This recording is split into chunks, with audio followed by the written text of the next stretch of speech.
আসসালামু আলাইকুম ওয়া রাহমাতুল্লাহি ওয়া বারাকাতুহু। প্রিয় নবী মুহাম্মদ মুস্তাফা সাল্লাল্লাহু আলাইহি ওয়াসাল্লাম বলছেন, তুবা লিমান ওয়াজাদা ফি সাহিফাতিহি ইস্তিগফারান কাসীরা। সুসংবাদ সে ব্যক্তির জন্য যে তার আমল নামায় অধিক হারে ইস্তেগফার পাবে। সহিহুল জামে 3930। ইস্তেগফার মানে আল্লাহ তাআলার কাছে ক্ষমা প্রার্থনা করার জিকির, অর্থাৎ আস্তাগফিরুল্লাহ আস্তাগফিরুল্লাহ আস্তাগফিরুল্লাহ। এই জিকিরটি যে তার আমল নামায় অধিক হারে কিয়ামতের দিনে পাবে, তার জন্য রয়েছে সুসংবাদ।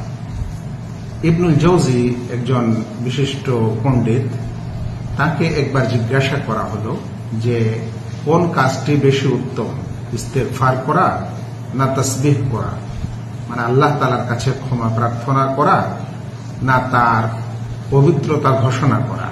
তখন তিনি বললেন, কাপড় যদি নোংরা থাকে, আত-তাওবুল ওয়াসিখ আহওয়াজু ইলা সাবুন মিনাল বুখুর।